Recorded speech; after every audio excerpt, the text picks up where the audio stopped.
Welcome to the Miracle Hour podcast, where you can experience the life-changing message of healing, freedom, blessing, and salvation. As God's end-time prophet and apostle shares to you the heart of the Lord, here's our host, Apostle Renato D. Carillo. Ang pamagat po ng Revelation ngayon ay ito: your healing begins in your heart. Listen carefully, Psalm 147 verse 3. And I read the word of the Lord for you. Jesus Christ heals the brokenhearted and binds up their wounds. So mga minamahal, tayo pong lahat na mga may sakit at karamdaman, anuman po yan na nandito at nanonood sa atin ngayon, ang inyo pong kagalingan ay nagsisimula sa inyong mga puso. Huwag po nyo kakalimutan yun. Ulitin ko po, ang inyo pong kagalingan sa anumang sakit at karamdaman ay nagsisimula sa inyong mga puso.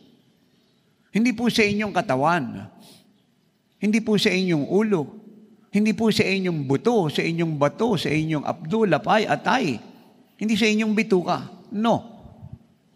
Ang inyo pong kagalingan ay nagsisimula sa inyong mga puso. Huwag po natin kakalimutan yan. At siya po'y nagmamanifest sa mga bagay na aking binanggit. At yun pong malinaw na sabi ng salita ng Diyos again in Psalm 147 verse 3. Jesus Christ heals the broken-hearted. Do you get that? Jesus Christ heals the broken-hearted. Kinot niya po yung salitang hearted. Dahil nga po ang anumang klaseng kagalingan ay nagsisimula sa inyong mga puso. Either siya po spiritual healing, physical healing, mental healing, emotional healing, or financial healing. Now, this is the question. Bakit po ang lahat ng kagalingan ay nagsisimula sa inyong mga puso? It is simply because lahat po ng problema na naging daan kung bakit kayo nagkasakit, anuman pong klase yan, ay nagsisimula sa inyong mga puso. At yun po ang isang dahilan kung bakit sinasabi po ng salita ng Diyos in Proverbs 4:23, ang salitang ito. Keep your heart. Do you hear that? Keep your heart. The Word of God is talking about your heart. Keep your heart with all diligence. Why? For out of it spring the issues of life. Ingatan daw po ninyo ang inyong mga puso ng meron pong katyagaan. Ingatan daw niyo po ang inyong mga puso ng merong masidhing pagbabantay, sapagkat ang lahat daw po ng usapin ng buhay ay nagsisimula sa inyong mga puso. Either siya po ay kabiguan, o tagumpay, kahirapan, o kasaganaan, buhay, o kamatayan, karamdaman, o kalusugan, impyerno, o langit, pamamahala ng Panginoong Jesucristo, o kontrol ni Satanas, kapayapaan, o kaguluhan, kagalakan o kapanglawan.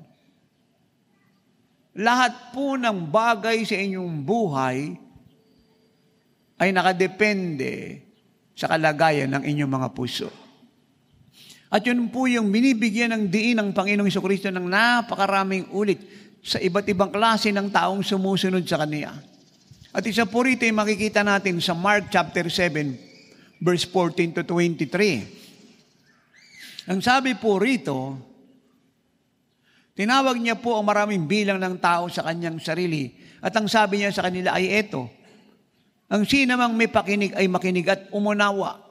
Dalawang word po ang sinasabi niya, makinig at umunawa. So ang purpose po ng pakikinig ay para bigyan tayo ng understanding o pagkaunawa. Ang sabi niya sa verse 15, walang anumang bagay na pumapasok sa isang tao mula sa labas ang nagpapadumi sa kanya, kundi ang mga bagay na nagmumula sa loob niya. At ang tinutukoy niya po yung inyong mga puso, Yun ang nagpapadumi sa tao. Kaya ang sinamang merong pakinig ay matamang makinig. Yung sabi ng verse 17, nung siya po'y nakapasok na po sa bahay at nahiwalay na po sa maraming tao, ay tinanong po siya ng mga alagad patungkol po sa talinghagang ito o parable.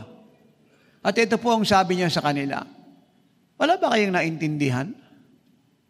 Hindi niyo ba alam na anumang bagay na pumapasok sa isang tao, sa kanyang bibig, ay hindi nagpapadumi sa kanya? Sapagkat hindi naman ito pumapasok sa puso niya. Ang pinapasukan ay yung kanyang bituka at ito'y kanyang ini-eliminate o niluluwa o inilalabas. Kaya ang lahat ng pumasok sa kanyang katawang klase ng pagkain ay lumalabas. At ang sabi niya sa verse 20, pero yung lumalabas mula sa tao ang nagpaparami sa tao. Sapagkat sa loob ng tao at yun ang kanyang puso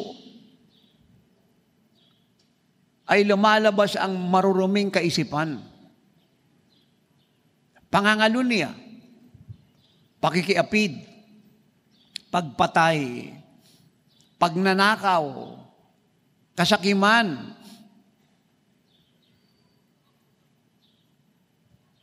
wickedness, panluloko, pandaraya, mga immoral na gawa, evil eye, pagsalansang, paglapastangan sa Diyos, kahambugan, at kamangmangan. Actually, yung sinasabi po ritong kamangmangan, ito po yung isang uri ng pamumuhay na may nagtutuwid sa iyo, may nagtuturo sa iyo ng tama, pero binabaliwala mo. Yun po yung kamangmangan. Halimbawa, meron pong nagpayo sa inyo, maaring hindi niyo siya kamag-anak o hindi kakilala, pero nagmamalasakit sa inyo. Sinabi niya na, huwag kang maninigarilyo kasi hindi maganda sa baga mo yan, sa kalusugan mo. Alam mo, tama siya, pero sinuway mo pa rin. Yun po ang foolishness. Kamangmangan. May nagsabi sa iyo na, huwag kang magnanakaw na ikaw po tandog kasi tatawagin ka ng Diyos na magnanakaw at mahahatulang ka. Dapat ibigay mo ang para sa Diyos. Alam mong yun ay totoo at inuutos ng Diyos, pero sinusaway mo, yun po ay foolishness. Kamangmangan. Deliberate disobedience. May nagsabi na, huwag kang mangangalun niya kasi baka magkaroon ka ng AIDS, HIV, tsaka masama yan, hindi mo asawa yan. Huwag kang makikipagtalik sa isang lalaki at babae kasi hindi pa kayo kinakasal, parehas kayong dalaga at binata. And yet, itinuloy mo pa rin. That is foolishness. You make right wrong, and you make good evil. You make righteousness and righteousness. That is foolishness. Eh, nagsabi sa inyo na, pumunta tayo sa gawain ng Oras ng Himala, sa GSI Hill, manood tayo ng programa ng Oras ng Himala, linggo ngayon. Ang ginawa niyo po ay nagpunta sa sabungan. That is foolishness. Nagpunta sa sugalan. Nagkasino. Yung isang bagay na tama, minamaliin ninyo. At yung inyo pong gawa ay nagpapakita ng inyong kamangmangan sapagkat yung mabuti ayaw niyong gawin. So, ang sabi ng Panginoon, lahat po ng mga binanggit ko sa inyo ay galing sa puso. At siya po ang nagpaparumi sa tao. Yung puso niyang makasalanan. Yung kalikasan niyang makasalanan. Now watch this. Listen. It is so good to hear. At yan po ang dahilan kung bakit ang mga tao ay nagkakasakit. Pag ang kasalanan po ay nasa puso ng sino man, sa ayaw mo't sa gusto, magkakasakit ka. Sapagkat ang mga kasalanan ang nag-iimbita, ulitin ko po nag-iimbita ng iba't ibang mga sakit at mga karamdaman. Ang kasalanan po ang dahilan kung bakit nakakasakit ang mga tao at laganap ang karamdaman sa buong mundo.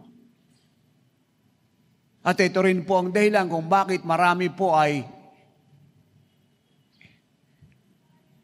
hindi mapagaling na mga doktor. Kahit sila po ay magagaling na doktor, sabi nila. At kahit sila po ay nadala sa magagandang hospital, sabi nila, na x-ray, na chemo,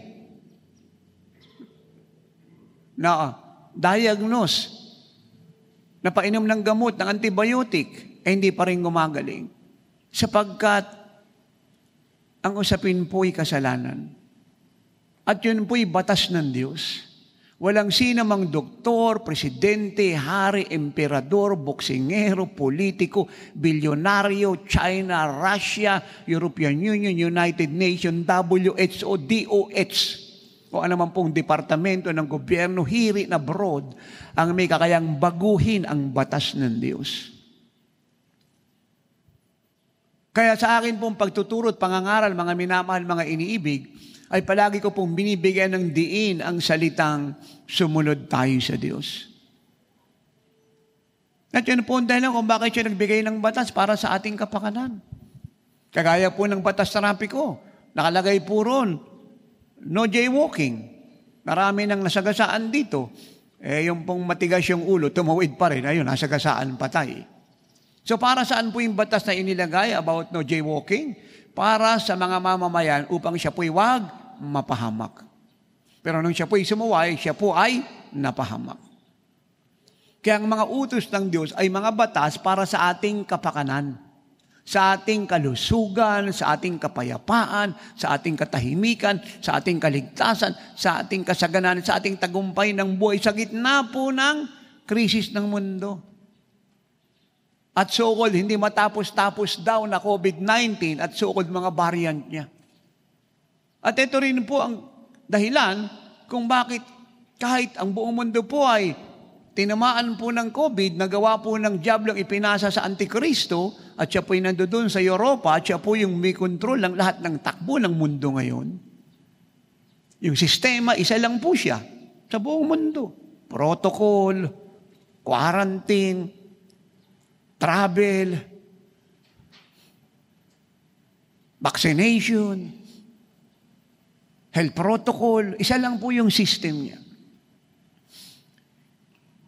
Marami po ay hindi naman po tinabla ng COVID. Isa na po ako ron. At ang buong Jesus is Our Shield Worldwide Ministries at maraming mga anak na apostol na nandito ngayon at wala rito sa iba't ibang fellowship na malinis ang puso at alam ang katotohanan. Hello. At ito po ay sa dahilan kung bakit hindi tayo natatakot sa lahat po ng COVID at salot at gawa ng diablo sapagkat alam natin ang katotohanan. Ang nabubuhay lang po sa takot ay walang alam na katotohanan. Pero yung may alam na katotohanan ay hindi pwedeng matakot sapagkat alam mo kung ano ang katotohanan. Hanggang malinis ang puso mo, ang Diyos ay sumasa iyo, exempted ka sa lahat ng sakit at karamdaman. Exempted ka sa kahirapan. Amen.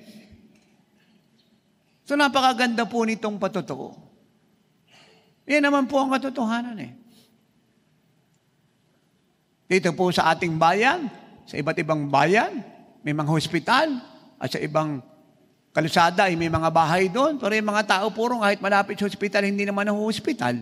Kasi kilala ang Diyos, malinis ang puso, nasa pagsunod.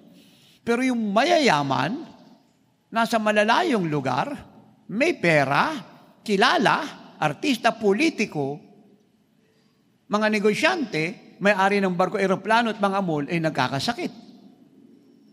Walang may gusto nun. Ako po, ayoko nun. Kaya lang, yun po ang batas ng Diyos. Pag binali mo ang salita niya, magkakasala ka. At pag nagkasala ka sa ayaw mo sa gusto, magkakasakit ka. Now, ano man pong sakit at karamdaman ay hindi galing sa Diyos. Hindi siya nagbibigay ng sakit. Either siya po'y sipon, ubo, lagnat, trangkaso, sakit ng ipin, hindi po sa kanya galing yan. Hindi niya po kayo tinuturuang sumunod. Pwede ka lang makasing sumunod nang wala kang sakit eh. Ang katotohanan, ang hirap sumunod pag may sakit ka. Amen. Hindi po galing sa Kanya yan.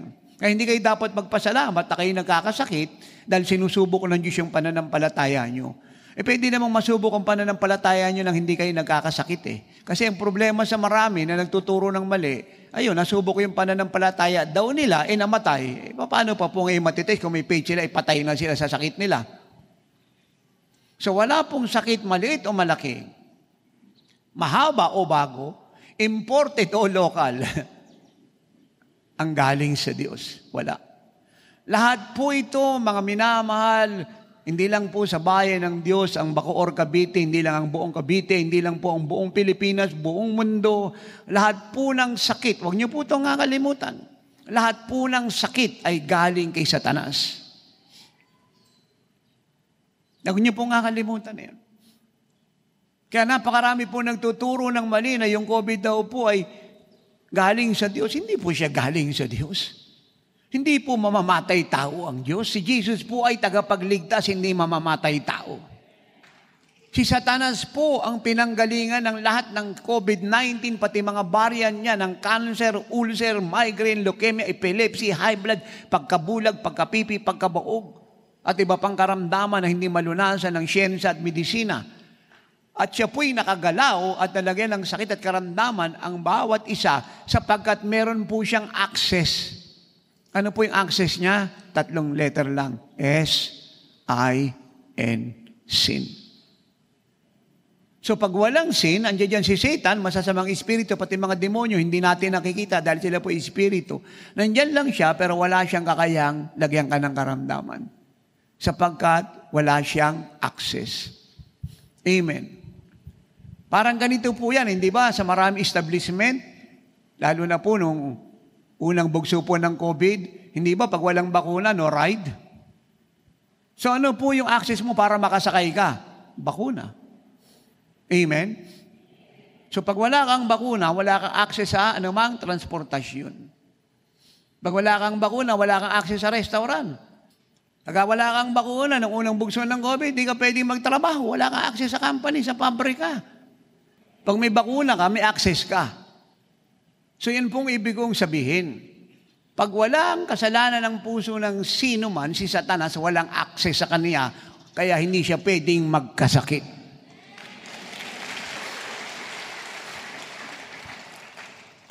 Kaya kahit tayo po yung mahal ng Diyos, ng Panginoong Jesucristo, yung lahat po ng ating mga luha ay nakita niya. Yung lahat po ng ating mga panalangin ay narinig niya. Yung ating nararamdaman ay nararamdaman niya. Yung hirap na dinadaman ninyo ay damang-daman niya. Gusto niya pong tumulong. Gusto niyang dumamay. Kaagad. Sa loob lamang po ng minuto ay tapusin ang problema ninyo ng bansang ito at buong mundo ay hindi niya magawa. Hindi dahil ayaw niya. Gustong-gusto niya. Siya po yung nagpipresenta. In English, He is willing and able to do it more than what you ask, think, and even understand. But He cannot do it. Ano po ang dahilan? May harang. At yun po ang pumigil sa kanya. Ano po ang harang? 3 letter. S-I-N, sin. Amen. At yun po ang sinasabi niya in Isaiah 59, 1 and 2. At ang sabi niya, hindi maiksi yung mga kamay ko upang hindi ako makapagligtas. Hindi sarado yung tenga ko upang hindi ko marinig ang inyong mga panalangin. Pero dahil sa inyong mga kasalanan, ay tinakpan ko ang aking tenga at itinago ko ang aking muka. Malungkot po siya sa bagay na yon. Ayaw niya pong gawin yun. Pero wala siyang magawa. Dahil yun po ay batas na siya po ang nagtakda. At isa po itong malaking dahilan at pinakadahilan kung bakit isinugo po ng God the Father ang gadasan ng Panginoong Jesucristo para pumunta ng krus ng Kalbaryo, mamatay, ilibing, at pagkalipas ng 3 araw ay may buhay mula sa mga patay upang bayaran ng lahat ng ating kasalanan at sirain ang kalikasang umalipin sa lahat upang nang sa ganun ay malaya po nating ma-enjoy ang kanyang pag-ibig, ang kanyang kabutihan, ang kanyang katapatan, ang kanyang kasaganaan, ang kanyang kapayapaan, ang kanyang kagalingan, at ang kanyang kalangitan.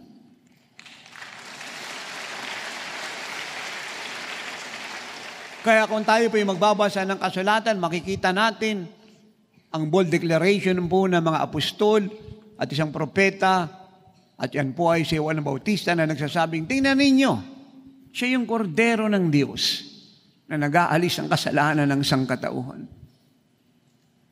At itinuturo niya po ang mga tao sa Panginoong Jesucristo. Hindi po sa reliyon, hindi sa movement, hindi sa coalition, hindi sa denomination, hindi sa Bible school, kundi sa Savior.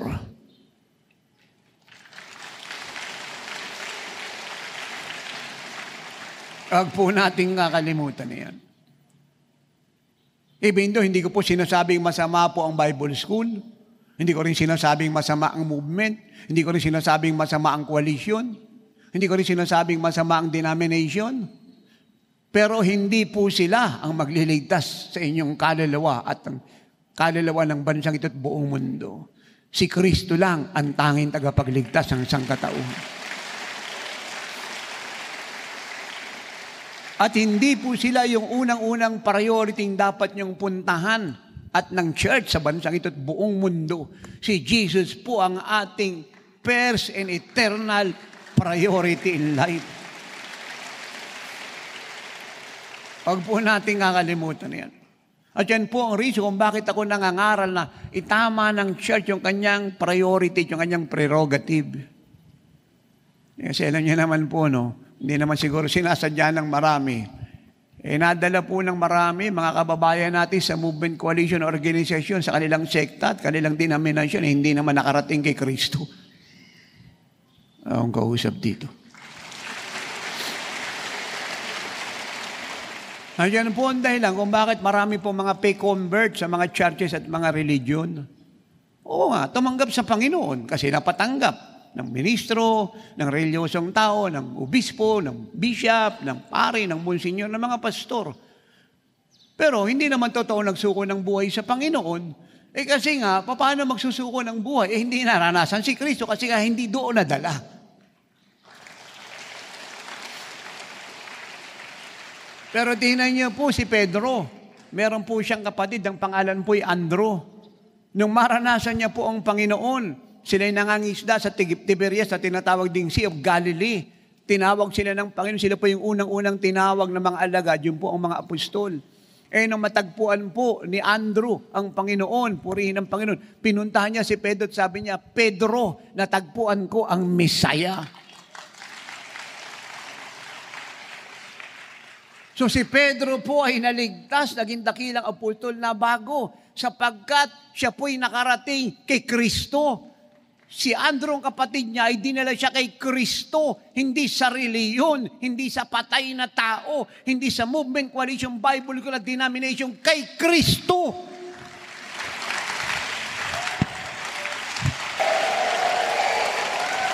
Inuulit ko po, hindi po ko again sa mga binanggit ko. Ang sinasabi ko, sa laki po ng pag-ibig ko sa sambayan ng Pilipino at sa church, at ang buhay ko po'y sukdo lang itaya ako para maligtas ang bansang ito at ang church ay maging kagaya ng Panginoon. Ako po'y nagmamalasakit at nagpapaalalang itama ng lahat ng kanyang priority.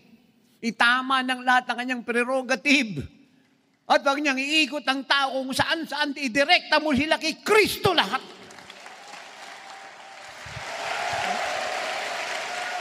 At pinangangako ko po sa inyo, na kung ba't ko hinahawakan ng Biblia ito sapagkat hindi lang ito totoo, ito po'y pinamuhay ko at buhay ko. Nang lahat po na nakapunta kay Kristo ay nakaranas ng langit sa lupa.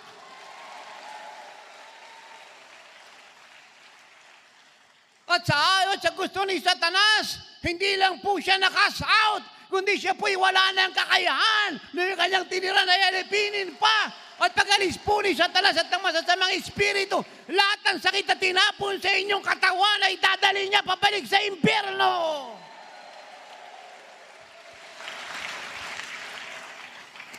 At pag magtaka ang lahat, ang mag-anak nyo, o kayo mismo, na dati nagmumura ka, ngayon nagpipraise the Lord ka na. Dati nagsisinungaling ka, ngayon nagsasabi ka na ng totoo. Dati gigewang-gewang ka sa Cavite, sa Luzon, Visayas, Mindanao kasi lasing ka. Ngayon, hangka sa glory ng Diyos. Hallelujah! Dati noon, ang dilim-dilim ng mukha mo. Kahit nagpupulbos ka, madilim mukha mo. Ngayon, wala kang pulbos, pero ang liwanag ng mukha mo. Amen. Dati na walang pumapansin sa iyo. Ngayon, ayaw ka nilang lubayan kasi na-attract sila sa iyo kasi si Jesus nakita nila sa iyo. Dati no, nang hawak mo, purihin ng Panginoon. Internet sa isabong. Card ng loto. Baraha. Nagulat yung pamilya mo, nagulat yung kapitbahay mo, nagulat yung mga kapatid mo, kakilala at kaibigan sapagkat ang hawak-hawak mo na ngayon ay salita ng Diyos. May tao ba dito? At dati nung ano-anong lalabas sa bibig mong pangit na salita, inuuya-uya mo yung kapwa mo, inaalipusta mo. Ngayon, pinupuri mo na siya kahit ayaw mo sa kanya. Noon, ayaw mo magpatawad. Ngayon, hindi ka tumitigil ng kakapatawad. Hindi pa sila nagkakasala, pinapatawad mo na. Amen.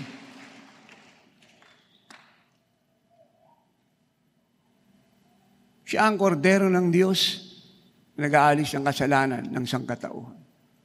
Hindi po sinubukan ni Jesus na mag-alis ng kasalanan. Tinanggal niya po ang kapangyarihan ng kasalanan. Hindi niya po pinaghirapang tanggalin ito sa buhay ng isang tao. Tinanggal niya po ito ng mabilis sapagkat si Kristong nakatira sa inyo milyong ulit na higit na makapangyarihan kaysa kay Satanas, sa mga demonyo, sa COVID-19, sa kamatayan, kahirapan, sakit, karamdaman, bisyo, lungkot, problema, at kahirapan. Hallelujah! Amen. Kaya ingatan po natin yung ating mga puso. Gumaya po tayo sa Psalmist. Isa po dito si King David. Sabi niya in Psalm 66:18, hindi ako papayag ang puso ko'y marumihan sapagkat hindi ako didinggin ng Diyos. Amen. Yan ang sabi niya sa Psalm 119:67 ay ganito, bago ako nagkasakit, ako ay naligaw ng landas. Ibig sabihin siya po'y sumuway nagkasala, kaya siya nagkasakit. Pero ngayon, bumalik na ako sa salita mo, kaya ako ay gumaling.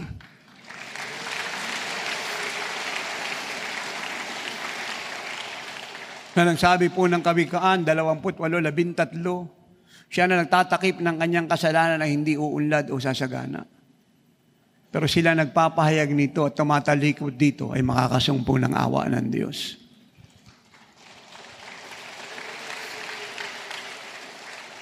Kaya napakahalaga na naman po ang kasalanan nating nagawa, mga minamahal sa bayan ng Pilipinas, huwag po nating takpan. Huwag nating ipaglaban. Huwag po nating busugin. Huwag nating pakainin. Huwag po nating paramihin. Bagkus ang gawin po natin ay hingi ng tawad sa Diyos kaagad. Ikumpisal po natin siya ng taimtim sa ating puso. At pagkatapos ito po ay ating itakwil. At ang mayamang awa ng Diyos ay mararanasan niyong lahat.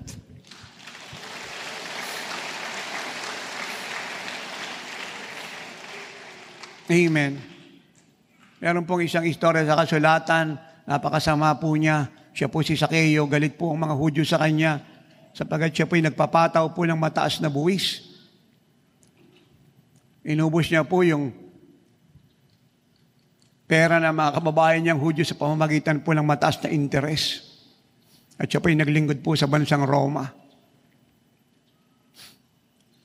Sa araw, nabalitaan niya ang Panginoon ay patungo po ng kanyang bayan. At siya po ay nagmamadaling umakyat sa puno. Dahil siya po ay mababang tao. At ang siya po ay umakyat sa puno, dahil hindi siya makalapit sa Panginoon kasi napakaraming tao po sumusunod sa Panginoon, libo-libo. Wala pong lugar na o pwede niyang daanan para makarating sa Panginoon. At siya po'y matalino. Nung siya po'y nakaakyat po sa puno po ng sikamor, ay nakuha niyang atensyon ng Panginoong Hesus. Anong sabi ng Panginoon? Sakeo, bumaba ka riyan. Ako itutuloy sa tahanan mo. At marami po nag-react. Sapagkat para sa kanila, hindi dapat maligtas si Sakeo, masamang tao. Pero sabi ng Panginoon, ang taong ito ay anak din naman ni Abraham. At ang kaligtasan ay para sa kanya rin. At ito po ang sinabi ni Sakeo, Panginoon, lahat ng ninakaw ko isusuli ko. Yun po ang nagsisi ng kasalanan. Tumatalikod na sa maling gawa niya. Amen. Dati naninigarilyo ka ngayon, ayaw mo na. Yun po ang nagsisi ng kasalanan. Kung dati, nakikisama ka sa hindi mo asawa, binabalik mo na to sa asawa niya. At kung ayaw niya umuwi, pinakukuha mo doon sa kamag-anak niya. Amen? At kung ayaw pang umalis, iniiwan mo na lang siya sa bahay at ikaw ay bumabalik na rin sa asawa mo. Amen?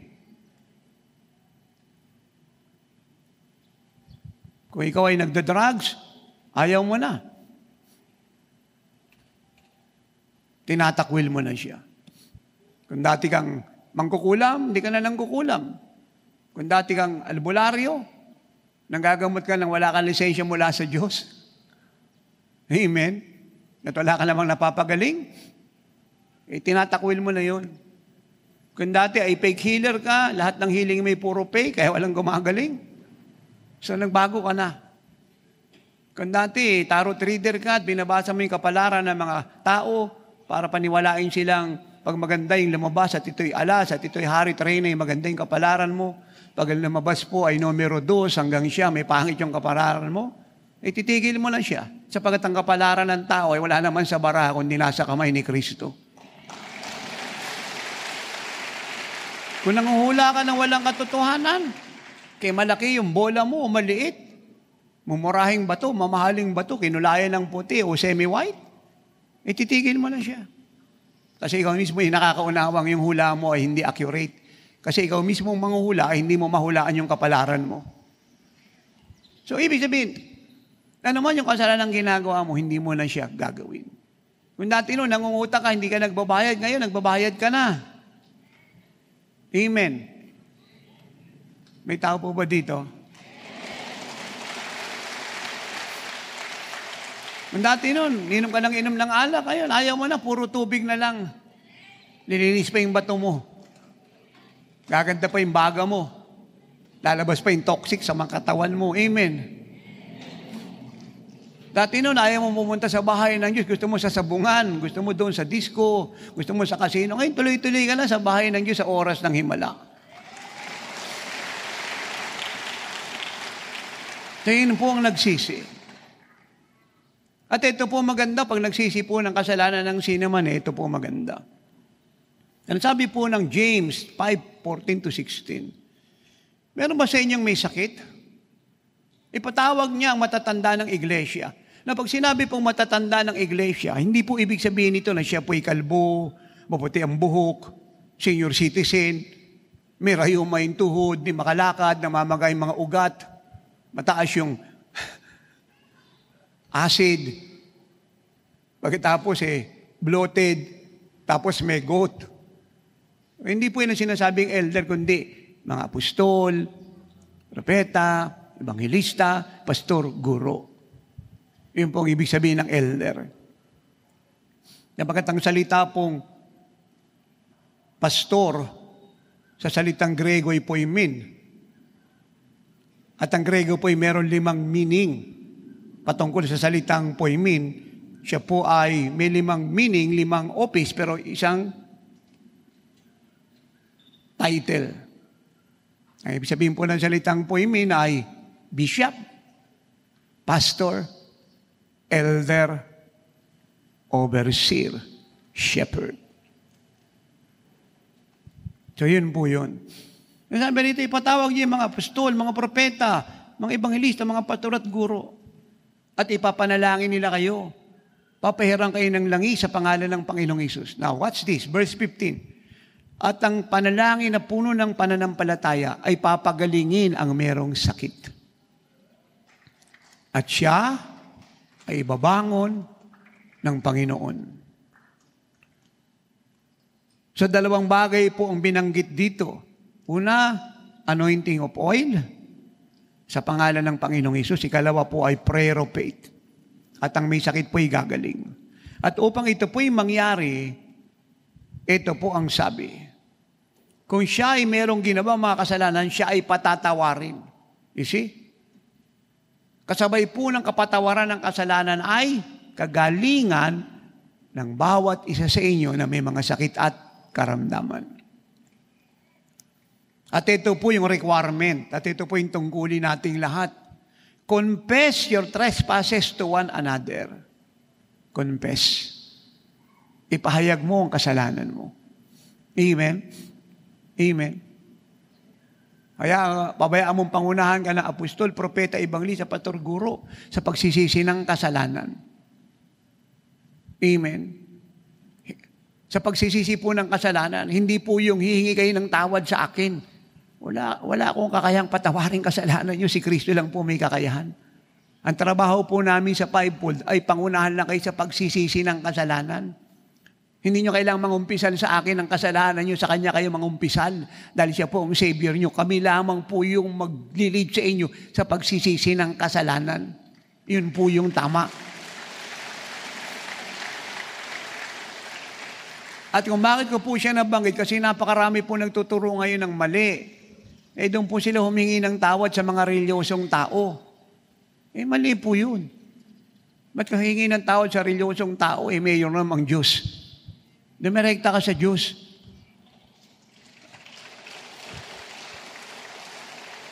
Ang trabaho namin, ilid kayo sa prayer. Amen? Kasi iba sa inyo hindi marunong mag-pray. Pero hindi kayo hingi sa akin ng tawad at pagkatapos sasabihin ko sa inyo, lumuhod ka ng 4 na riyan. Pagkatapos, maghandog ka ng manok na itim para mapatawad kasalanan mo. Pagkatapos, maghandog ka ng manok na puti. At pagkatapos, sumanap ka dyan ng baboy damo.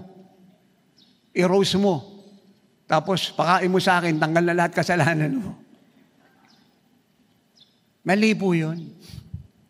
Sinasadya o hindi, panluloko po yun. Ang trabaho namin, pangunahan lang kayo sa pagsisisi ng kasalanan. Hindi kayo sa amin hihingi ng tawad dahil hindi naman kami ang Diyos. Sa Kanya tayo lahat humingi ng tawad.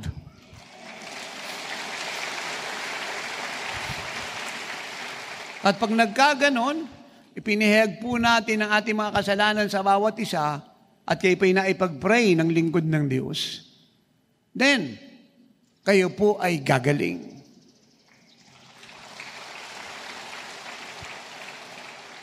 Kaya malinaw po ang salita ng Diyos. Pagsisisi ng kasalanan, pagkatapos po ay panalangin, pagkatapos po ay kagalingan. At ang panalangin po ay ginagawa sa pangalan ng Panginoong Hesukristo. Teka nga pala, lingkod ng Diyos, bakit sa pangalan ng Panginoong Hesukristo? Siya po yung namatay sa krus ng Kalbaryo. Siya po yung nabuhay mula sa mga patay. Siya po ang tagapagligtas nyo. Siya po ang magpapagaling sa inyo, kaya sa pangalan niya. Siya po yung Diyos na may gawa ng langit at lupa. Hindi pwedeng sa pangalan ni Monsignor. Hindi pwedeng sa pangalan ni Pastor. Hindi pwedeng sa pangalan ni Obispo. Hindi pwedeng sa pangalan ni Bishop. O sa pangalan po ng sino mang tao. O ng isang Hindu priest, ng isang Buddhist leader. No. Hindi po sa pangalan ng bilyonaryo o ng politiko o ng artista o ng sikat na boksingero, talo o nanalo, nag-retire o hindi nagre-retire. Kailangan po sa pangalan ni Kristo, sa pangalan ng Diyos na tagapagligtas ng inyong kaluluwa. Dahil siya po ang may kakayahang iligtas kayo at ang may kakayahang pagalingin ng lahat ng sakit at karamdaman sa espiritu, sa kaluluwa, at sa katawan. Now, watch this. Ito po ang sabi ng Persian 1:9. Kung ipapahayag daw po natin ang ating mga kasalanan, ang Diyos daw po'y tapat at matuwid na patatawarin tayo sa ating mga kasalanan. Alam niyo, ang Diyos po hindi po nagtatanim ng sama ng loob. Hindi siya naghihinanakit. At hindi po siya hindi nagpapatawad. Kay gaano karami kasalanan mo pag ipinahayag mo, papatawarin ka niya at kakalimutan niya yung kasalanan mo.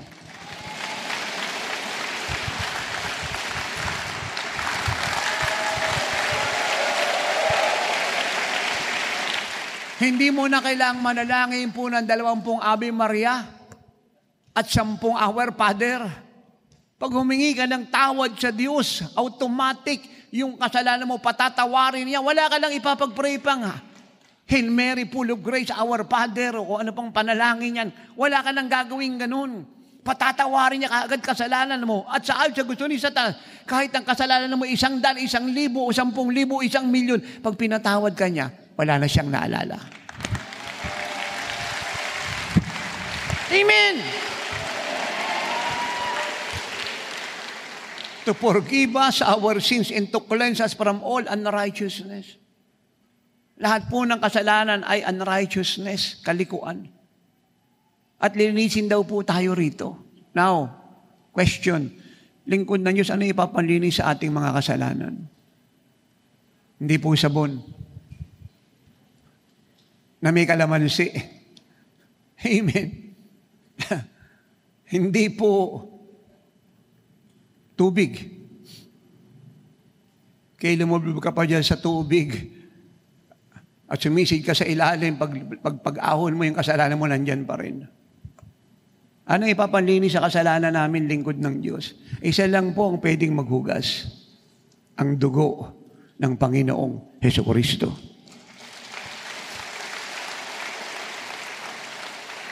At yun po ang sabi ng 1 John 1:7, ang dugo ng Panginoong Hesukristo ang naghuhugas ng lahat ng ating mga kasalanan. Kaya kahit ganito po siya kaitim, yung inyong mga puso, ganito siya kaitim. Pag nahugasan na po ng dugo ng Panginoon niyang kulay red, nahugasan na po yan.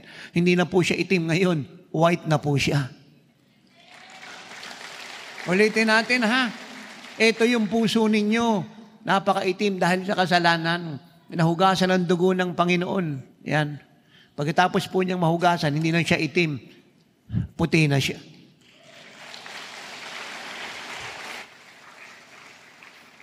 At ito pong itim na ito, gaano naman po ito kaitim at gaano naman karami kasalanan niyo, wala na pong naalala ang God the Father, wala na.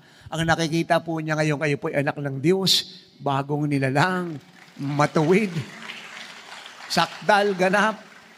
At ang nakikita po niya sa inyo ngayon na hindi na po yung inyong mga kasalanan, yung inyong sinful nature, ang nakikita niya na po sa inyo ngayon ay ang kanyang bugtong na anak, ang Panginoong Hesukristo.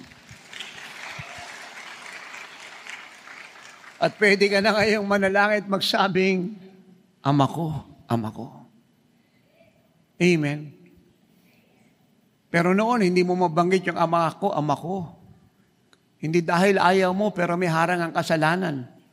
Kasi napakahirap naman kasi tumawag ka ng ama sa kanya kung hindi ka naging anak. Pero pag anak ka, kahit ayaw ng dyablo, tatawag ka ng Ama ko. At pag tumawag ka sa kanyang Ama ko, sasagutin ka niya, sasabihin, anak, ano gusto mo, ibibigay ko.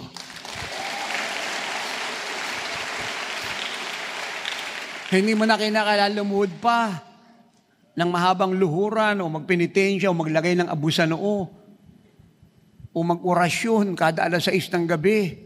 Hindi mo na kailangan gawin yun. Manalangin ka lang ng simpleng panalangin mula sa pusong malinis at maniwala ka na sinagot ka ng Diyos, sa iyo ang hinihingi mo. Amen.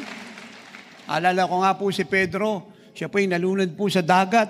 Sabi niya, Panginoong Isus, tulungan mo ko. Simple pong salita, Panginoong Isus, tulungan mo ko. Inahon po siya ng Panginoon. Alala ko po, it was 1982. Ako po ay nasa Saudi Arabia, nag-adventure. Bagamat masagana naman po ang buhay ko sa Pilipinas, dahil negosyante po mga magulang ko, pero nainggit po ako sa mga kaibigan kong seaman, mga kapitan ng barko. Kasi sila po yung nag-abroad. Pero sa totoo, mas marami kong pera sa kanila. Kasi negosyante po kami. Bata pa po ako, milyonaryo ng mga magulang ko. Kaya lang, ang kinakainggit ko po, yung pagdating nila, ang dami sumasalubong. May humahawak doon sa maleta, may nagbibit-bit po ng mga bagahe, may humahawak sa pitaka, marami po silang hinahawakan. Yung mga hindi ka mag-anak, nakikikamag-anak, biglang dumami po yung pinsa niya, tsaka tiyuhin at tiyahin at mga pamangkin. Sa nainggit po ako. At pagka umaalis na po sila, wala nang pera, wala nang naghahatid. Hindi ako nainggit doon, naawa naman ako sa kanila.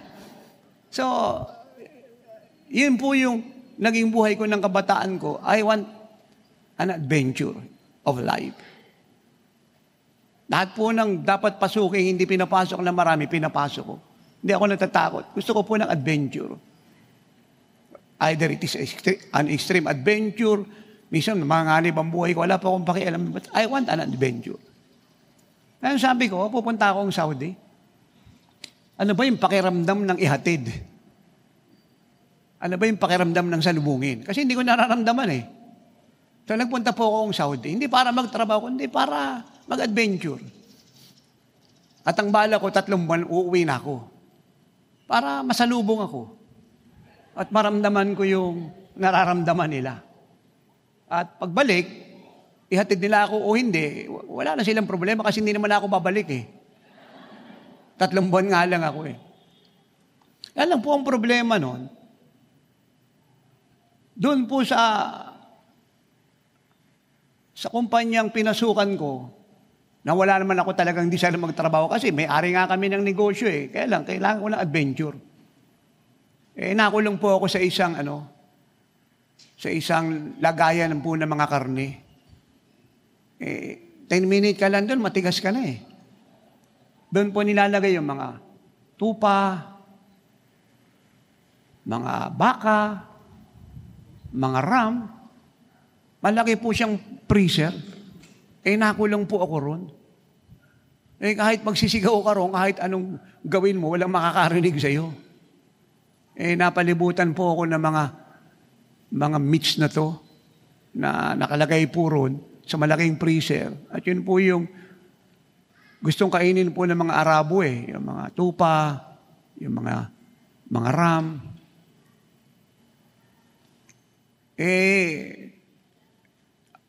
Naninigas na po ako. Yung nalabas sa bibig ko po, yelo na.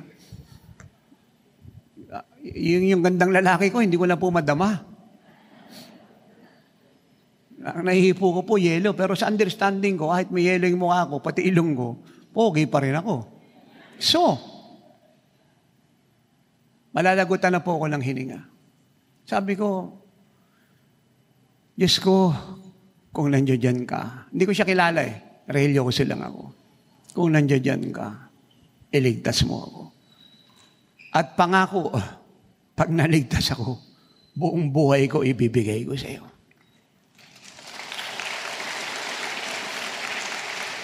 Dumating po yung himala. May bumalik pong isang Egyptian, Muslim. Hindi ka na pwedeng bumalik doon, nakasarado na po yun eh. At tuloy-tuloy po siya ron sa freezer. At kung bakit daw siya bumalik, may nakalimutan siya. Hindi po ako. Hindi ako. At pagbukas po niya, nandun ako, siya po parang mamatay sa takot. Sabi niya, ano, sino ka? At ako po yung naligtas.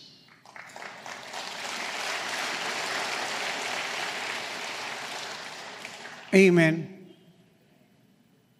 At pag-uwi ko po ng Pilipinas, January 12, 1986, pinakilala ni Jesus sa akin ang buhay niya at naranasan ko po ang tagapagligtas.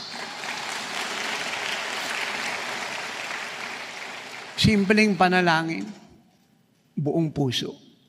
Hindi ka pa kilala ang Diyos nun. Ha? Paano kung kilala mo pa siya? Hello? At doon ko po na-discovering, may plano pala siya sa buhay ko, hindi pala ako pwedeng mamatay. Dahil ako pala itinakda niya maging apostol sa huling kapanahulang ito at magpalaya ng buong Pilipinas.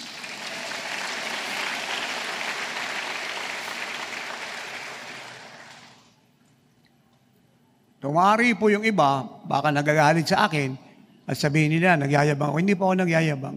Totoo po sinasabi ko. Kaya ako naglilibot sa buong Pilipinas at ang daming programa sa television, radio, sapagkat ang Pilipinas po ay dapat maging bansa ng Diyos. Of course, may bahagi po ang mga kapatiran sa iba't ibang fellowship. Dito po sa awit 107:17 to 21, ito po ang sabi. Ito po yung patungkol sa mga Israelita. Fools, because of their transgressions, mga mangmang dahil sa kanilang mga pagsuway. Masakit pong salita, no? Yung po palang sumusaway na sinasadya ang pagsuway sa mata ng Diyos po yung mga pulis, mga mangmang. At dahil sa kanilang mga pagsuway, sila ay nagkasakit. Ayan, malinaw. Pag may kasalanan, merong karamdaman. At ang kanilang mga kaluluwa ay kumain ng lahat ng klase ng pagkain. Ang tinutukoy po rito, hindi po yung pagkain pisikal, kundi yung pong mga gawa ng laman na sumira ng kanila pong kaluluwa.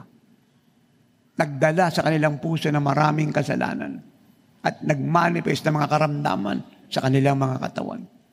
And they drew near to the gates of death, na yung kanila pong pagsaway patungo sa kamatayan. At ito po yung maganda. Verse 19, nang sila po'y tumawag sa Diyos, umiyak sa kanila pong kababagan, humingi ng tawad sa kanilang mga kasalanan, purihin ng Diyos, niligtas sila ng Diyos sa kanilang kapahamakan. At lahat po ng sakit nila ay kanyang pinagaling. At sila po i-deliver sa kanilang kapahamakan. At ang sabi ng verse 21, pag tayo po ay magaling at naligtas na, maging pamumuhay na po natin ito. Ginagawa ito ng Diyos upang maranasan natin ang kanyang kabutihan. At sa pamamagitan ng kanyang kabutihan, tayo po ay matutong magpasalamat sa Diyos araw at gabi habang panahon. Kaya ganyan po kahalaga na ang puso natin ay punong-puno ng salita ng Diyos. Dapat nagbabasa tayo ng salita ng Diyos. Mas masarap pong basahin ang salita ng Diyos kaysa sa dyaryo.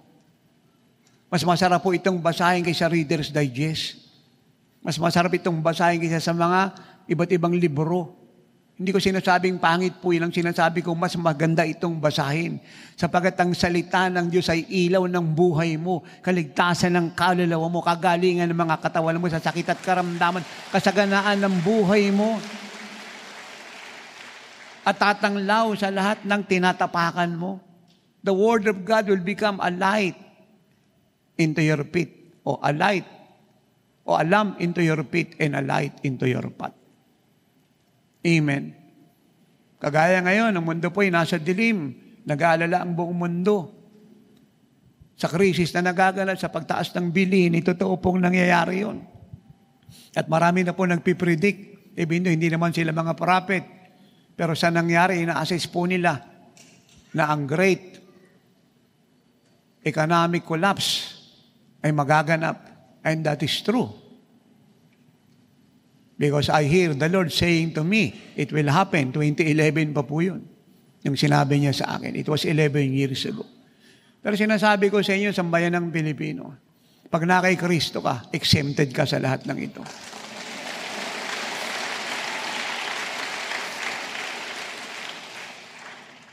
Ang maganda po kasi pag nasa Panginoon ka, ang kinakatakutan ng mundo, kinakatakutan ka. Wala akong kausap dito. Ang maganda kasi pag nasa Panginoong Jesucristo ka, yung pinoproblema ng mundo, problema ka.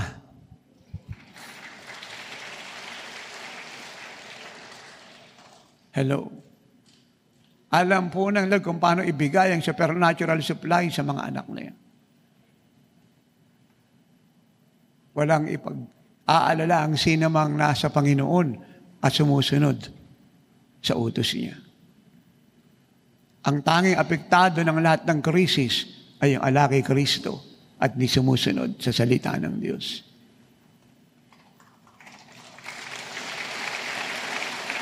Hindi po ako may sabi niya ng salita ng Diyos. Joshua 1:8, this book of the law shall not depart from your mouth, but you shall meditate in it day and night, that you may observe to do according to all that is written in it. For then you will make your way prosperous, and then you will have good success. itong aklat ng kautusan ay wag lalayo sa iyong mga bibig. Nisi ko po yun Sabi ko, bakit hindi sa ating mga paningin? Bakit sa ating mga bibig? Ang ibig po palang sabihin kasi, pagkatapos mo siyang basahin at bulay-bulayin, siya po ipapasok sa puso mo. At pagkatapos, dapat i-confess, ipahayag, ideklara ng mga labi mo. Tanda na yung nilalabas ng bibig mo ay siyang sumasa puso mo. Kaya kung ang puso mo ay puno ng salita ng Diyos, yung bibig mo ay maglalabas ng mga salita ng Diyos.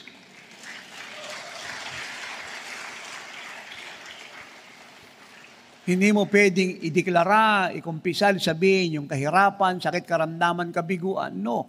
Ang idideklara mo, ako'y masagana, ako'y magaling, ako'y ligtas, ako'y matagumpay, ako'y banal, ako'y matuwid, ako'y anak ng Diyos, ako'y makapangyarihan. Jesus is my shield, and the devil and demon in hell is under my feet forever. No one can hurt me, no one can defeat me in my family. No weapon that is formed against us shall prosper. For in this world we are like Jesus, and we will finish the will of the Father, and we will be raptured alive. Amen. At ang sabi rito, mga minamahal, pag binulay-bulay mo siya araw at gabi, i-empower ka nito para sundin ang mga utos ng Diyos. At ito po ang pangako niya, sasagana ka, uunlad ka sa kahirapan ng buong mundo. Meron po tayo isang kongregasyon, baon po siya sa utang, grabing hirap ng buhay po niya. Ang ulam niya po ay toyo. Okay lang po sana kung yung toyong original na nasa bote. Yung kanya pong toyo, fake. Parang kinulayan lang, tas inasinan, yun po ulam niya. Tas konting suka. Yung suka, hindi rin po yung nasa bote, fake. Yun po ulam niya, grabing hirap niya. Abaon sa utang. Isang araw, narinig niya po yung aking mga turo sa radyo. Pinaniwalaan niya po yung turong yan. Siya po yung nag-commit ng buhay sa Panginoon. Siya po yung nagsimulang sumunod sa salita ng Diyos. Ano man po yung perang hawak niya, kahit ito po ay 3 piso, 5 piso, pag offering, siya po ay nagkakaloob. Siya po ay unti-unting umangat ang kabuhayan. To make the long story short, siya po ay nagkaroon ng maraming pwesto sa palengke sa Bulacan. Sumagana po siya. Dati naglalakad lang po siya, nung siya po umunlad na, yung pastora po namin sa Bulacan, sinusuportahan niya. Siya na po yung kumukuha ng mga sasakyan, para umatin ang gawain sa church natin at kung saan lugar pupunta ang lingkod ng Diyos. Nagulat po yung mga tao na nakakakilala sa Kanya. At meron po mga nagtitinda sa palengke na hindi po natutuwa sa kasaganaang nangyari sa Kanya. Nainggit po. At ito po yung nangyari. Nagkaisa po sila na siya po ipinalaya sa palengke. Naturuan naman natin ng tama na huwag kang gumanti ng masama sa pangit na ginawa sa iyo. Pag minura ka, magpasalamat ka sa Diyos. Pag binato ka, huwag kang kumuha ng mas malaking bato. Umilag ka lang, amen. Pero huwag kang mambato. Totoo po yung po ang aral ni Jesus Magmahal ka, magpatawad ka. Masakit man yun nangyari sa'yo, magpatawad ka. Maging kagaya ka ng Panginoon. Yung ginawa po niya para walang gulo, lumipat po ng ibang palengke. So natawa po yung mga kasama niya sa palengke na nagninegosyo kasi wala na siya. So akala po nila, yung mga customer niya, lilipat sa kanila. Nagkamali po sila. Pag anak ka ng Diyos, kaya kanyang ipagtanggol. So, nung nagsidating po yung kanyang mga customer sa palengke na yan, na inalisan niya, hinanap po siya. Akala po ng mga nagpaalis sa kanya, sa kanila bibili. Hindi po sa kanya bumili, hinanap po siya. At ang siya po yung natagpuan, doon pa rin siya sa kanya bumili. At yung po mga customer din nila, dinala ng Diyos sa kanya. At mas marami pa po yung naging customer niya doon sa nilipatan niya. So ano pong ibig kong sabihin? Pag susunod ka sa Panginoon, kahit saan ka pumunta, you will prosper, you will become successful in life.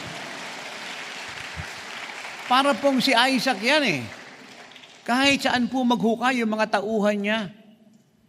Sa lupa, lumalabas yung tubig. Kasi may covenant ang Diyos sa ama niya, sa kanyang anak na si Jacob. Kaya nga, the God of Abraham, Isaac, and Jacob, it speaks that God is a covenant God, and He has a covenant with Abraham. Patay na si Abraham, pero tuloy yung covenant niya kay Isaac. Namatay si Isaac, tuloy yung covenant niya kay Jacob. Namatay na si Jacob, tuloy yung covenant niya sa Israel hanggang ngayon. So, blessed po si Isaac. Kasi, nung time pong yan, mahirap ang tubig. Especially sila po ay mga wanderer sa iba't ibang lugar, dayo. Kaya ang unang-unang kailangan tubig kasi marami silang hayop. May mga camel, may mga tupa, may mga ram, may mga goat. So kailangan po ng inumin. Kasi kung hindi makakainom yung mamamatay yun, sa iyo siya nagbibigay sa kanila ng gatas, karne, kasuotan, yung mga balat. Kaya mahalaga po sa kanila ang tubig. Kahit saan po maghukay yung mga tauhan ni Isaac, lumalabas po yung tubig. Kasi ang Diyos po ay nagpapala sa kanila. Yung mga Philistine, kahit ano pong hukay, walang nakukuhang tubig. Pag anak ka ng Diyos, ibang-iba ang buhay mo. Sa mga taong naniniwalang may Diyos, pero hindi nararanasan ng Diyos.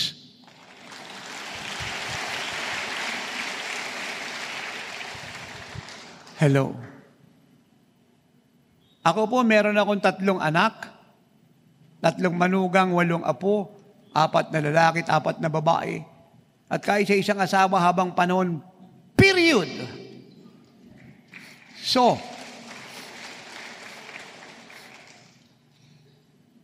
hindi kailangan ng mga anak ko manghingi sa akin ng pera.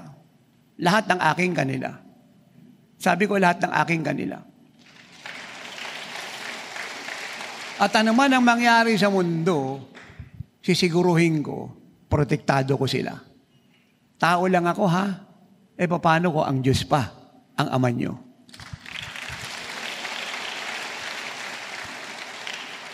Ganyan karami ang pribilehiyong mararanasan ninyo.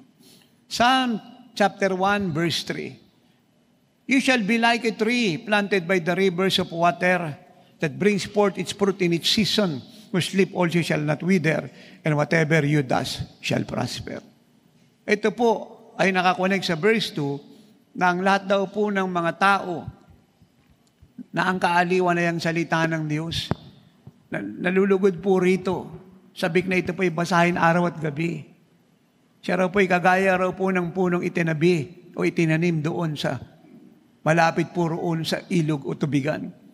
Na sa bawat panahon, siya po'y may bunga. So, ang ibig sabihin, wala sa kanyang dead season, walang dry season, walang bankrupt season, walang poverty season, walang sick season. Siya po'y palaging prosperous, healthy, blooming, peaceful, joyful, victorious.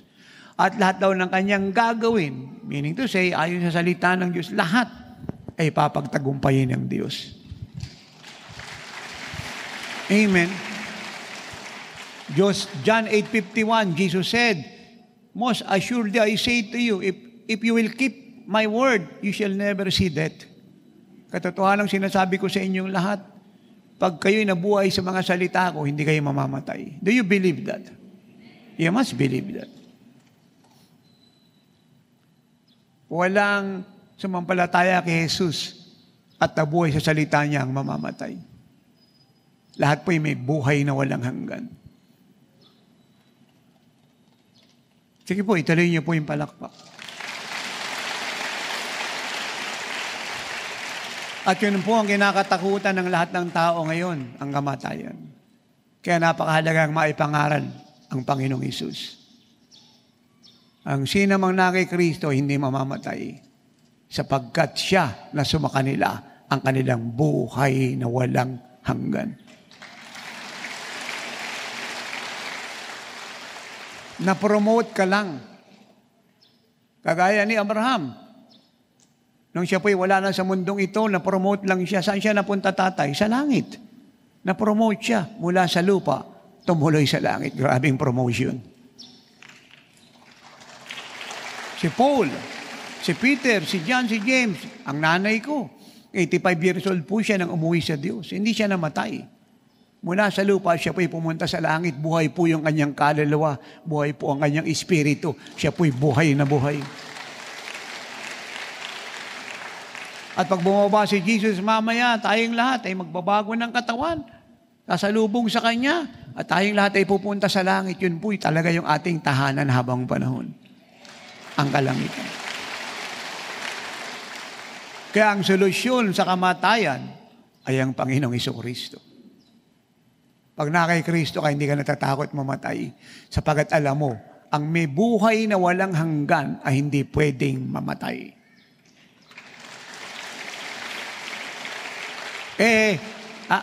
Ano yung namamatay lingkod ng Diyos? Di yung katawan, ayun, nabulok.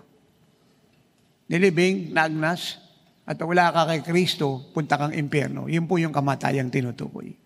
Pero pag na kay Kristo ka, hindi ka mamamatay. Kasi tuloy-tuloy ka sa langit. Kung nasa ng Panginoon, doon ka titira. At yung lahat po ng sumulat po ng lumang tipan, ng mga major at minor prophet at sumulat ng bagong tipan ng mga apostol, makikita mo sa langit lahat. At kung dito nangungutang ka ng bahay, loan dito, pag-ibig dito, amen. Iba, minsan nakakabayad, minsan hindi. Magugulat ka at huwag ka nang magulat. Sa langit may mansyon ka, libre. Kung dito, kahit minsan hindi ka nagkaroon ng ginto, sa langit, yung tatapakan mo, ginto. Wala pong bako doon. Walang baha sa langit.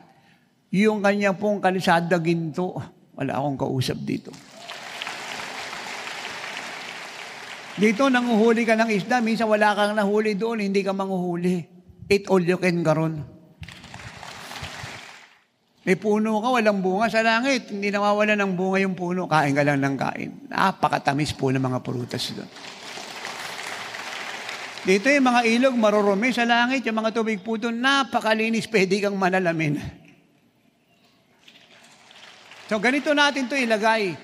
Kasi sa langit, kung bakit lahat po ng bagay malinis, mabango, perpekto, mapayapa, masagana, tahimik, kasi sa langit walang kasalanan.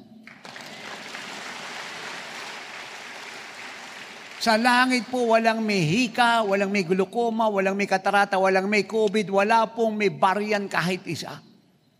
Hindi mo kailangan ng injection sa langit. Hello? Sa langit, wala pong may sakit sa puso, walang mataas ang blood sugar, ang diabetes. Lahat po ng nasa langit, perfectly healthy. Kahinang pumalakpak yung mga tao rito. Sa langit, mga minamahal, sa bayan ng Pilipino, walang pulubi, walang mahirap, walang may bakuna o walang discrimination sa Diyos. Sa langit, lahat po'y mayaman, lahat ay pantay-pantay, lahat mahal ng Diyos. Sa langit, walang eleksyon, walang dayaan, walang bilangan sapagkat si Kristo, ang ating Presidente, Hari, Prime Minister, Panginoon, tagapagligtas at tagapagmahal ng ating mga kaluluwa, magpakailan-kailan pa man. And everybody say, Amen. Amen. Do you get that? Proverbs 4:20 to 22, My son, and that is you, give attention to my words, incline your ear to my sayings, do not let them depart from your eyes, keep them in the midst of your heart. Watch this. For they are life to those who find them and health to all your flesh. So bigyan daw po natin ang panahon ng salita ng Diyos. Give your attention to His words. Magbigay kayo ng panahon. Kung may panahon kayo manood ng TV, mas magbigay kayo ng panahon magbasa ng salita ng Diyos. Libre naman po yung programa natin sa oras ng Himala Television at Radio. Manood kayo ng manood. 24 hours po yung palabas dyan hanggang makatulog ka, manood ka. Magbigay ka ng panahon. Amen. Dinggin mo ang mga salita niya. Incline your ears to His sayings. Maging teachable ka. Ayaw mo man ang sinasabi ng salita ng Diyos, mag-humble ka, tanggapin mo yun. Ikiling mo yung iyong tenga, i-bend mo, sabihin mo, buhay ka sa kababaang loob. Huwag mong ipilit yung gusto mo. Kay sino ka pa? Kay politiko ka, hari, presidente, emperador, pastor, pari, papa, monsignor, bilyonaryo, kilala o sikat o popular na artista sa halip, kay sino ka pa? Magpailalim ka sa salita ng Diyos. Huwag mong ipilit yung gusto mo. Incline your ears. That is your humility to His saying. Do not let them depart from your eyes. Basahin mo siya araw at gabi. Nagmula na ako po'y nakakilala sa Panginoon 37 years ago. Si Nanay Ellen, makakalimutan kong halikan at yakapin. Pero sa loob ng 37 taong, kahit minsan hindi ko po nakalimutang basahin po ito. Pagod ako o hindi. Sa loob ng 37 taon, hindi ko nakalimutang basahin ang salita ng Diyos. Wala akong panahong mangopya sa turo ni Brother So-inso, kay Prophet pa yan, kay sino pa yan sa internet. Gusto ko po direct na marinig ang Panginoong Jesucristo sa pamagitan ng kanyang salita.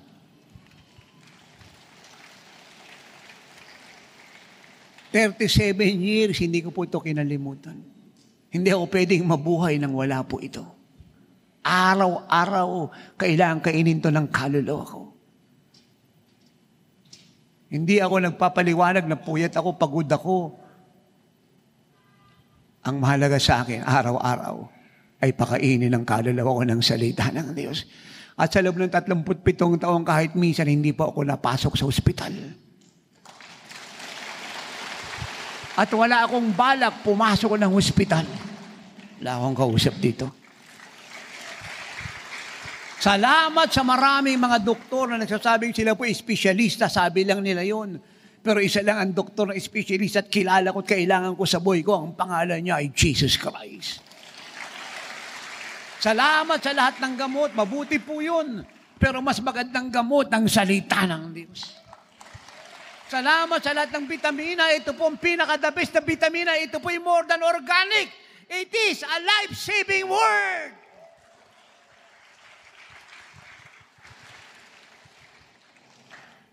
Balay-bulahin daw natin siya araw at gabi. Huwag natin tanggalin sa ating mga mata. Ilagay natin sa ating puso.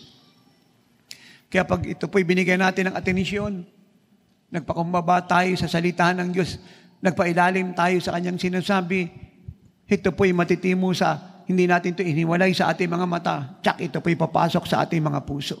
At pag ito po'y nasa puso na, ito po'y pakinggan po ninyong lahat mga minamahal. Ito na ang simula ng buhay ng kaluluwa mo. Ito na ang simula ng buhay at kalusugan ng katawan mo. At ito na ang simula ng kalusugan mo sa buhay na malayo sa anumang sakit at karamdaman. Pag nakapasok na po ang salita ng Diyos sa puso niyo, ito po itutuloy sa litid ninyo, sa ugat niyo, sa dugo, sa laman. At lahat po ng uric acid sa katawan niyo po ay madidrain. Lahat po ng litid yung mahina ay lalakas. Lahat ng tuhod niyo po merayuma ay gagaling. Yung mga bato niyo po nasira, hindi na po madadialysis. Siya po ay gagamutin ng Panginoon.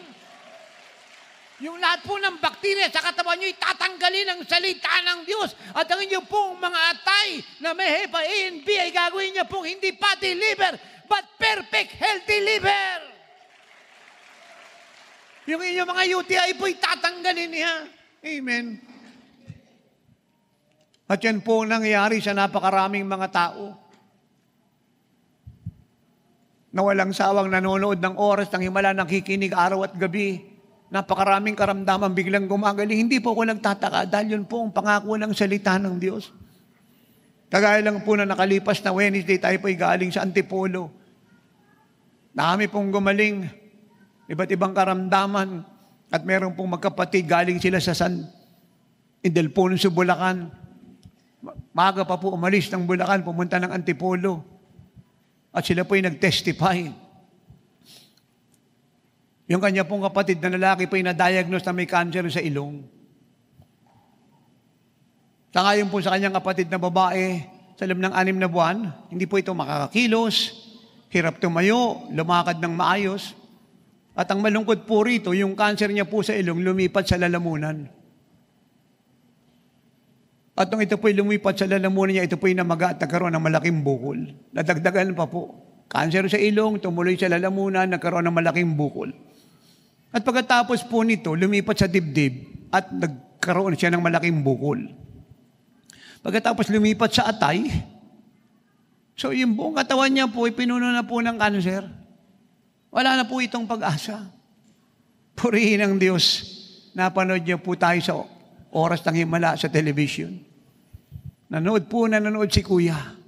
At sa kakapanood po niya, nagulat po siya.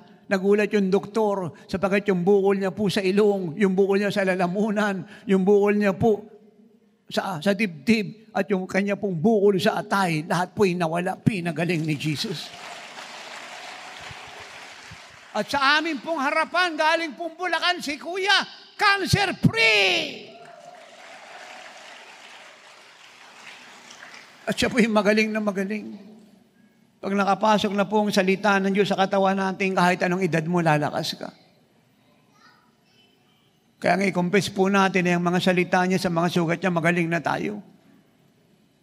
I-bless mo ang mga ugat mo, dugo ang laman, yung mga mata mo. Walang masama magsalamin, pero huwag mo i-claim na palagi ka na lang may salamin at mataas ang grado ng mata mo. I-deklara mo, ang korea mo ay perfect, ang retina mo ay perfect, ang pupil mo ay perfect, pinagaling ka na ng Panginoon, huwag kang tumigil ng kakakumpisal. At kakapalit isang araw, magugulat ka na lang. Ang sasabihin ng mga opatologists, anong nangyari sa mata mo? Yung mga mata mo ay mata ng bata, napakaliwanag. Hallelujah! Amen. Meron pong isang babae sa General Santos, may tsura pong babae, siya po'y may asawa na. Siya po'y nagtitestify, ako po'y umiiyak sa awa.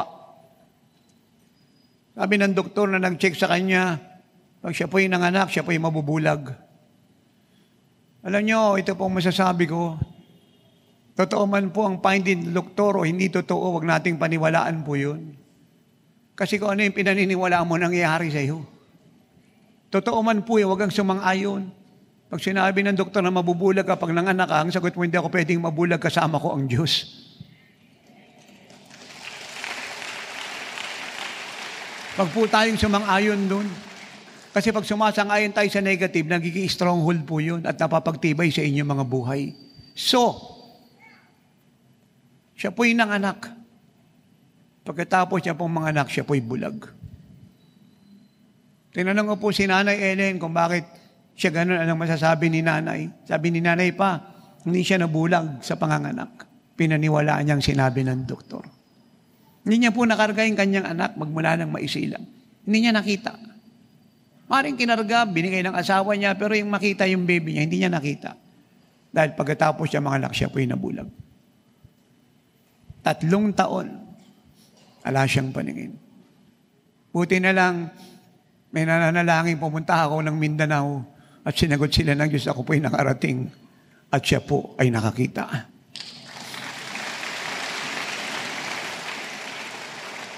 Tawan-tawa po siya.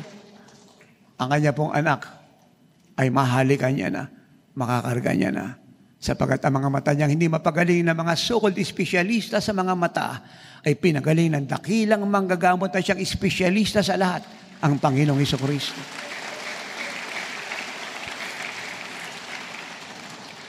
At meron naman purong lalaki, dami niya pong bukol sa katawan, hindi po makita ng mga doktor kung nasan yung bukol niya. At marami na po albularyo gumamot sa kanya, hindi rin po magamot yung bukol niya. Buti nila ako ay nakarating ng Mindanao. Purihin ang Panginoon. Lahat po ng bukol niya, hinuli ni Kristo. Lahat po'y kinuha, lahat po'y pinagaling niya. Amen. Yung lahat ng bahagi ng katawan niya, hinil po ng Lord. Galing po ako Ilocos Norte. Si ate po may cancer sa dibdib, may diabetes, masakit yung ulo, mataas yung blood sugar, malabo mata, hirap lumakad. Sa harap po ng napakaraming tao sa Ilocos Norte, sa harap po ng maraming patol sa iba't ibang fellowship, si ate tumayo, si ate lumakad, si ate tumalon, lahat po ng sakit na ate pinagaling ni Jesus. At si Kuya po ay bit-bit, nakalagay sa folding bed. At si Kuya po ay bit-bit ng mga tao nakaupo sa upuan. Meron po siyang plastic sa katawan dahil doon po dumadaan yung tubig. Dahil siya po ay may cancer sa baga. At siya po ay hindi natatagal ang buhay. Mahinang-mahina, hindi halos makatayo. Nilapitan ko po siya at pinag-pray. Pagkatapos ko pong manalangin, si Kuya po'y lumakad. Si Kuya po'y pinagaling yung cancer niya po sa bagay. Pinatay ni Jesus.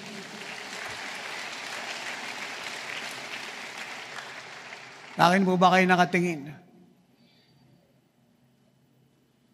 At hindi lang po siya gumaling, daan-daan na nagsigaling. Pag kinumpute po natin yan, kasama po yung nanonood sa television at radyo, daang-daang libo patungo po sa milyon. 3 araw na gawain na wala pong tigil, kundi makita ng buong Ilocos Norte ang himala ng Diyos. Ang mga tao po'y galing ng Baguio, galing ng La Union, galing ng Ilocos Sur, para pumuntang Ilocos Norte. Iba po'y galing po ng Nueva Ecija, Bulacan, Pampanga, Nueva Vizcaya, Santiago, Isabela, buong Cagayan Valley, nagtagpo po sa Ilocos Norte. Kaya yung po auditorium, almost po'y puno. Pati po mga pulis umatin. Ang buong bayan po'y nagalak. Sapagkat nalaman nilang isa lang pala ang dakilang manggagamot at ang pangalan niya ay Jesus Christ. Amen. At ito pa po yung nakakatawa po rito sa Antipolo, napakarami po na gumaling. Si Kuya po yung may diabetes, pumutok po yung ugat sa mga mata. Hindi na po siya nakakakita kasi pumutok po yung mga ugat eh. Pero pagkatapos nating manalangin, siya po yung nakakita. Hindi niya maitaas ang kanyang kamay kasi mataas ang blood sugar. Hindi rin siya nakakatulog. Pagkatapos ko pong manalangin, yung kamay po ni ko ayaw paawat. Akyat manaog, siya po yung pinagaling ng Panginoon. Sa pong babae, meron po siyang stage 3 cervical cancer, hindi nakakabangon, hindi nakakalakad. Pagkatapos po siyang may panalangin, siya po'y umiiyak, siya po'y bumangon, siya po'y lumakad, siya po'y tumayo, siya po'y pinagaling ng Panginoong Hesukristo. Amen. Pag nakapasok na po ang salita ng Diyos sa buhay ninyo, ang bagay niyong mahina lalakas. Ang mata niyong malabo liliwanag. Hindi po gumaling si Kuya ng isang beses lang. Sa kanya pong panonood ng programa ng 24 hours ng oras ng himala, araw-araw, lahat ng sakit niya hinil ng Panginoon.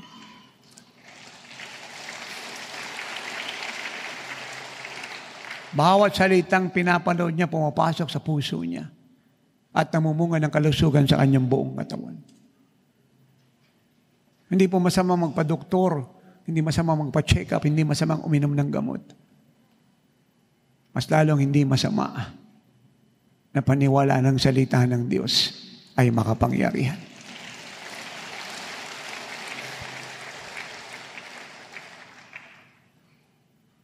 Amen. Naalala ko po yung akin pong bayaw. Isang araw, siya po'y dumating sa tahanan namin. Malungkot dahil yung asawa po niya ay isisisaryan.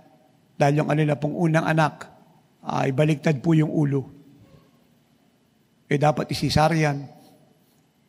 At siya po hinaiyak po sa laki ng gastos.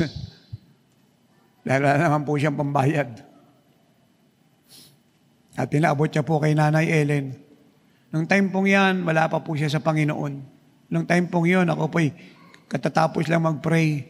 Sabi ni Nanay, paandi dito yung kapatid ko at yung aking hipag. So, masakit na yung tiyan, hindi pa nanganganak. Mimilipit na sa hirap. Dapat nga cesarean, wala naman silang pera. Sabi ko, hindi man niya kailangan magpa-cesarean. Ipapag-pray ko. Pinatanggap ko po siya sa Panginoon, pinagsisi ng kasalanan. Ipinaunawa ang salita ng Diyos sa loob po ng maiksing minuto. Pagkatapos siya po pinag-pray ko. Hindi ko po siya hinawakan, pinatayo ko lang po siya sa harap po ni Nanay Ellen, yung kanyang kapatid. Inikot ng Holy Spirit yung tiyan niya at siya po'y bumagsak. At pagkatapos siya po'y bumangon. Sabi ko, punta ka ng hospital. Siya po'y nanganak ng normal.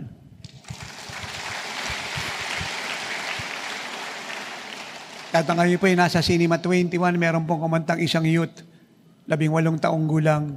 Sabi ko kay Nanay Aling, ako sino yun? Sabi niya, yun yung batang pinag-pray mo. Kumakanta ng Amazing Grace. Amen. Napakabuti po ng Diyos. Kulang po ang 1 linggo para ikwento ko sa inyo ang lahat ng himalang nakita ko at ginawa ng Panginoon sa buhay ko, sa bansang ito at buong mundo. Isang bagay lang po ang masasabi ko. Kung nagpagaling siya sa buong Pilipinas, hindi kayo exempted para hindi gumaling. Sila noon, kayo naman ngayon.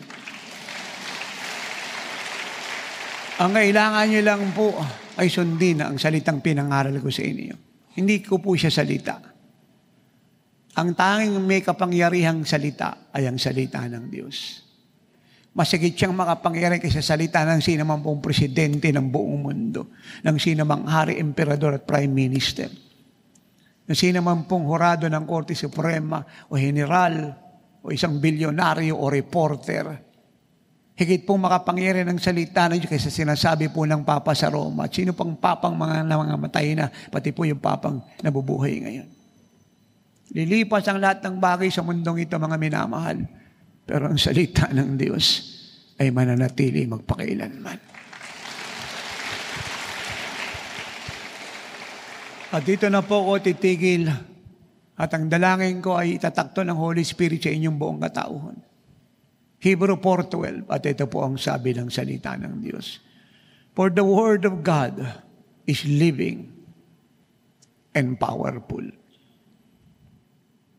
sharper than any two-edged sword, piercing even to the division of soul and spirit, and of joints and marrow, and is a discerner of the thoughts and intents of the heart. Uulitin ko po sa Tagalog, sapagkat ang salita ng Diyos ay buhay at makapangyarihan. Mas matalas pa siya sa anumang tabak. Pinaghihiwalay niya ang dibisyon ng kaluluwa at espiritu. Pinipierce niya o tinutusok o sinasaklaw ang ating mga ugat, ang ating mga laman, ang ating mga buto. At alam niya ang kaisipan natin. Ano pong ibig sabihin nito, mga minamahal? Ito pong salita ng Diyos. Pag nakapasok po sa puso natin, apektado ang ating buto, ang ating ugat, ang ating laman, ang ating bato, ang ating baga, ang ating atay, ang ating abdo, ang ating lapay, ang ating bituka, ang ating utak, ang ating eardrum, ang ating cornea, pupil, retina, ang fluid ng mga mata natin, ang mga cell ng mga mata natin, 38,000 po ang cells ng mga mata natin.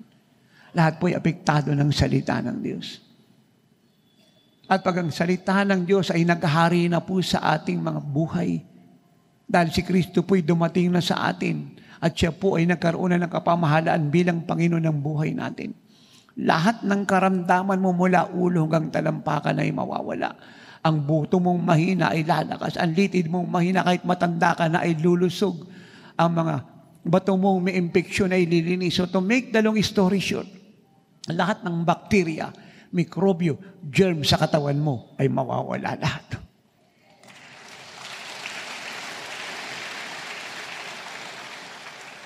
Si Moses, 120 ang edad, hindi lumabo ang dalawang mata. Umakit pa ng bundok yun. At ang sabi ng Deuteronomy 34:7 sa kanyang sariling bibig, ang lakas niya at the age of 120 ay lakas na dala niya nung siya po ay kabataan. Ang salita ng Diyos ay buhay at makapangyarihan.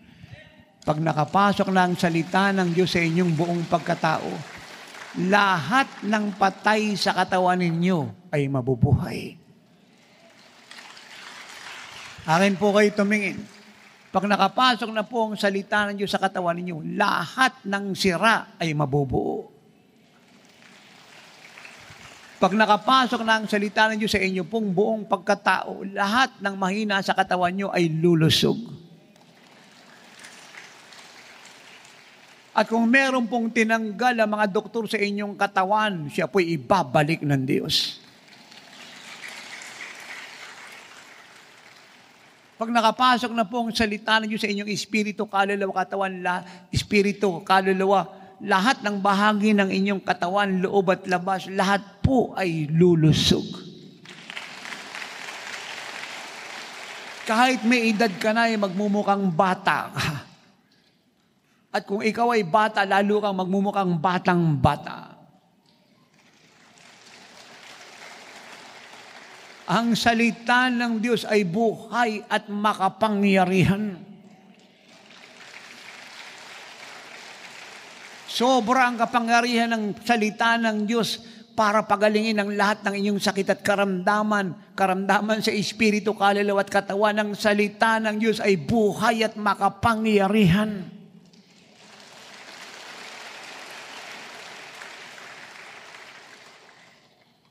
Kaya pag ito po inyong idinideklara sa inyong katawan, lahat ng bahagi ng katawan nyo ay gumagalaw. Nag-a-align sa salita ng Diyos. Hello? Pag kinausap mo yung mga bato mo, hindi ka pwedeng madialysis. Wala kang UTI, malinis ka. Kaya may ambisyon po yun sa kakasalita mo, yung bato mo, lulusog po yan.